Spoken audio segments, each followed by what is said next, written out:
Aku tak pernah menyangka, pernikahanku yang selama ini terlihat baik-baik saja, hampir runtuh hanya karena satu kalimat.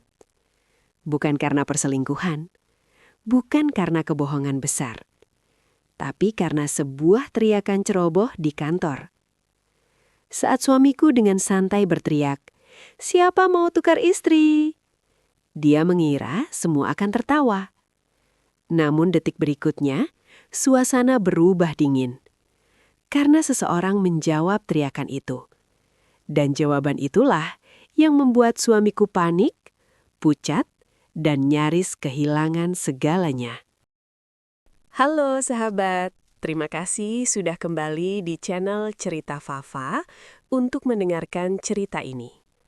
Di sini, Fafa berbagi kisah rumah tangga yang bukan sekadar hiburan, tapi juga cermin kehidupan nyata yang sering terjadi di sekitar kita. Sebelum kita masuk lebih dalam, yuk kita ramaikan dulu kolom komentarnya, serta jangan lupa untuk klik tombol like, subscribe, dan aktifkan loncengnya agar sahabat Fafa tidak ketinggalan cerita-cerita seru lainnya.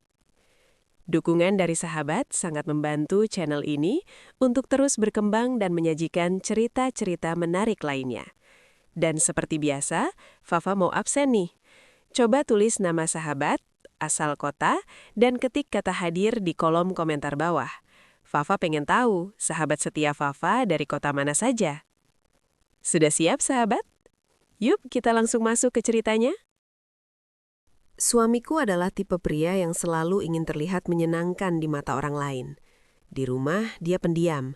Tapi di luar, terutama di kantor, dia berubah menjadi sosok yang ramai, penuh candaan, dan sering menjadi pusat perhatian. Dia sering bilang padaku, kalau di kantor itu harus banyak bercanda, biar nggak stres. Aku mengangguk saja, kupikir wajar. Bekerja seharian, dikejar target, ditekan atasan, siapa yang tidak butuh tawa? Sejak awal menikah, aku tahu sifatnya. Dia suka bercanda, kadang kelewatan, tapi biasanya masih bisa ditoleransi. Aku percaya, selama dia tahu batas, semuanya akan baik-baik saja. Hari itu, kantor mereka sedang dalam masa paling melelahkan. Proyek besar hampir selesai, deadline berkejaran, dan lembur sudah menjadi rutinitas. Suamiku sering pulang larut malam dengan wajah lelah, tapi tetap berusaha terlihat santai. Sore itu, setelah jam kerja berakhir, beberapa karyawan berkumpul di ruang istirahat. Ada kopi, camilan sisa rapat, dan obrolan ringan untuk mengusir penat. Topik pembicaraan beralih dari pekerjaan ke kehidupan rumah tangga. Seseorang mulai mengeluh tentang istrinya yang katanya terlalu banyak menuntut. Yang lain ikut menimpali, mentertawakan hal-hal kecil yang seharusnya bersifat pribadi. Anehnya, keluhan itu justru disambut tawa. Suamiku ikut larut, awalnya hanya senyum, lalu komentar kecil. Sampai akhirnya dia berdiri. Mungkin ingin jadi yang paling lucu, mungkin ingin menutup lelah dengan tawa, atau mungkin dia lupa bahwa kata-kata punya dampak. Dengan suara keras di tengah ruangan, dia berteriak, "Siapa mau tukar istri?" Kalimat itu meluncur begitu saja, tanpa dipikir, tanpa disaring. Beberapa orang tertawa, tapi tawanya terdengar canggung. Ada yang langsung menunduk, ada yang pura-pura sibuk dengan ponselnya. Bercanda, tapi terasa salah. Namun suamiku tidak menyadarinya. Dia justru tertawa paling keras, seolah bangga dengan kalimatnya sendiri. Baginya, itu hanya candaan receh, tidak lebih. Tak ada yang berani menegur, tak ada yang mengingatkan, hingga suasana yang tadinya ramai berubah sunyi. Pintu ruang istirahat terbuka perlahan. Langkah kaki terdengar mendekat. Bos mereka berdiri di ambang pintu. Wajahnya tenang, tapi sorot matanya membuat siapapun langsung diam. Dia jelas mendengar kalimat itu. Seketika, tawa berhenti, obrolan terputus. Udara terasa berat. Suamiku masih tersenyum, tapi senyum itu perlahan menghilang saat matanya bertemu dengan tatapan sang bos. Saat itulah dia sadar, kalimat yang tadi terasa ringan ternyata telah membawanya ke masalah besar. Dan dari sinilah, semua mulai berubah. Bos mereka bukan tipe orang yang sering muncul di ruang santai karyawan. Biasanya, jika dia datang, pasti ada sesuatu yang penting. Dan sore itu, Kehadirannya sama sekali tidak direncanakan. Langkah kakinya pelan, tapi setiap langkah terdengar jelas di ruangan yang mendadak sunyi. Tak ada lagi tawa, tak ada lagi suara gelas atau sendok. Hanya napas tertahan dari orang-orang yang tahu sesuatu akan terjadi. Bos itu berhenti tepat di depan pintu. Pandangan matanya menyapu seluruh ruangan. Satu persatu wajah karyawan yang tadi tertawa kini menunduk. Lalu suaranya terdengar, datar namun mengandung tekanan. Siapa yang barusan bicara? Tidak ada yang menjawab. Waktu terasa berjalan lambat. Beberapa detik terasa seperti menit. Suamiku berdiri kaku. Tangannya dingin. Keringat mulai membasahi pelipisnya. Dengan ragu, dia mengangkat tangan. Senyum tipis masih terpaksa ia pertahankan, berharap suasana bisa kembali cair. Aku, Pak." Bos itu menatapnya lama. Tatapan yang tidak marah, tapi membuat siapapun ingin menghilang. Kemudian dia melangkah masuk, menutup pintu ruang istirahat di belakangnya. Bunyi pintu itu seperti tanda dimulainya sesuatu yang serius. "Kamu pikir itu lucu?" tanya sang bos pelan. Tak ada jawaban. Suamiku hanya menelan ludah. Bos itu melanjutkan, suaranya tetap tenang, namun setiap kata menusuk. "Kalau kamu bisa bercanda soal menukar istri, berarti kamu belum paham apa itu komitmen." Beberapa karyawan mengangkat kepala, terkejut. Tak ada teriakan, tak ada makian, tapi justru itu yang membuat suasana makin menekan. Istri bukan barang, bukan sesuatu yang bisa ditukar saat kamu bosan atau lelah. Suamiku mulai gemetar, wajahnya memucat. Tawa yang tadi memenuhi ruangan kini benar-benar lenyap. Bos itu berjalan pelan mendekat. Setiap langkahnya membuat jantung suamiku berdegup lebih kencang. "Di kantor ini," katanya, "kita boleh lelah, boleh stres, tapi tidak boleh kehilangan rasa hormat. Terutama pada orang yang kamu bawa namanya kemanapun kamu pergi." Suamiku menunduk, bahunya turun. Kepercayaan dirinya runtuh seketika. Bos itu berhenti tepat di depannya, menatap langsung ke matanya. "Kalau kamu bisa merendahkan istrimu di depan orang lain, bagaimana caramu meyakinkan saya bahwa kamu bisa menghargai klien, tim, dan tanggung jawabmu?" Kalimat itu membuat ruangan semakin hening. Tak ada satupun yang berani bergerak. Bos itu menarik napas, lalu berkata kalimat yang membuat jantung suamiku serasa berhenti berdetak. "Besok pagi, temui saya di ruangan." Bukan bentakan, bukan ancaman keras, tapi cukup untuk membuat suamiku panik. Setelah itu, bos tersebut berbalik pergi. Pintu tertutup, dan suasana yang tersisa hanyalah rasa malu dan ketakutan. Beberapa rekan kerja menepuk bahu suamiku pelan. Yang lain memilih pergi tanpa berkata apa-apa. Suamiku duduk kembali. Tangannya gemetar. Di dalam kepalanya hanya satu pikiran yang berputar. Satu kalimat bodoh bisa menghancurkan segalanya. Dan sejak saat itu, dia tahu, ini bukan lagi sekadar candaan. Aku mengetahui kejadian itu bukan dari suamiku. Dan justru disitulah lukanya terasa lebih dalam. Pagi itu ponselku bergetar saat aku sedang menyapu ruang tamu. Nama seorang teman muncul di layar. Dia istri dari salah satu rekan kerja suamiku. Biasanya kami hanya bertukar kabar ringan.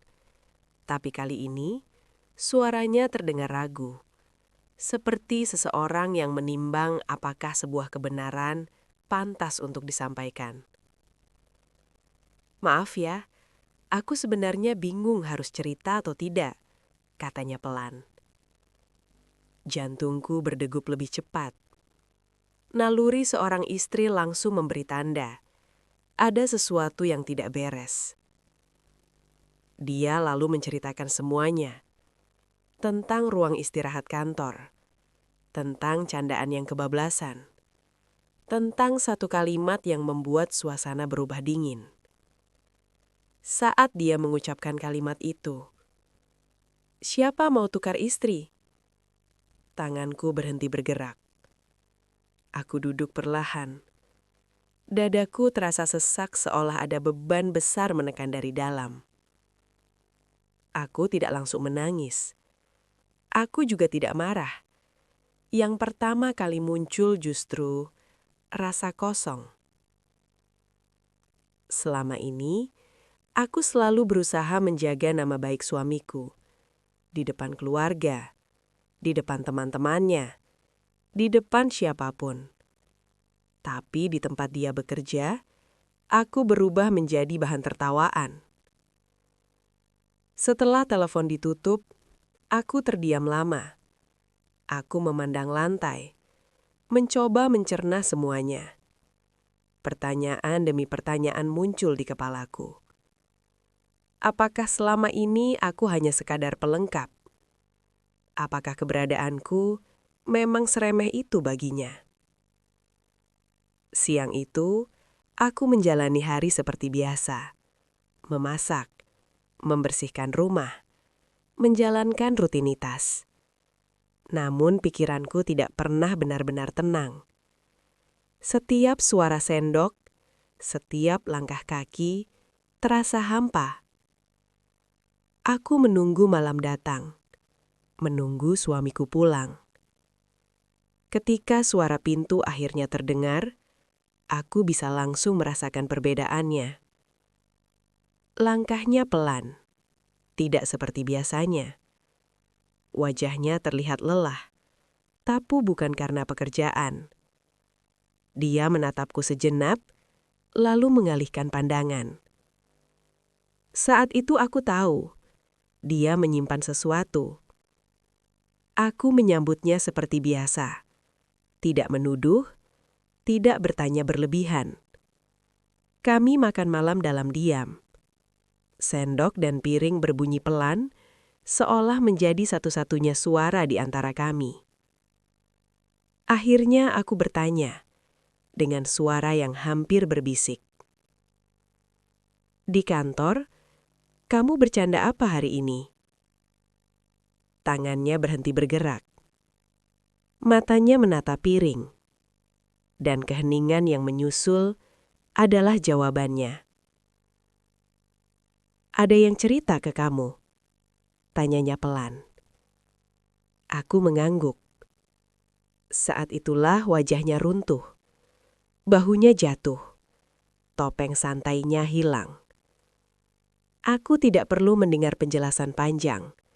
Aku sudah tahu semuanya. Dan di dalam hatiku, ada satu kesadaran pahit yang tumbuh.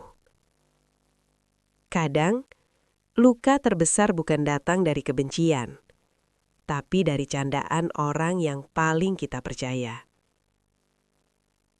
Malam itu aku menatap suamiku lama, bukan dengan marah, tapi dengan mata seorang istri yang baru menyadari bahwa harga dirinya pernah ditertawakan.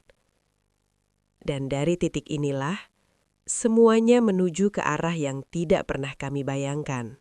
Malam itu terasa jauh lebih panjang dari biasanya. Rumah kami sunyi, bukan karena tidak ada suara, tetapi karena terlalu banyak perasaan yang tertahan. Aku dan suamiku duduk berhadapan di meja makan. Lampu kuning temaram menggantung di atas kepala kami. Biasanya suasana ini terasa hangat, namun malam itu justru terasa dingin dan berat. Suamiku memecah keheningan lebih dulu. Suaranya serak, nyaris tak terdengar. Aku dipanggil bos. Tangannya gemetar saat memegang gelas. Air di dalamnya bergetar mengikuti gerakan jarinya.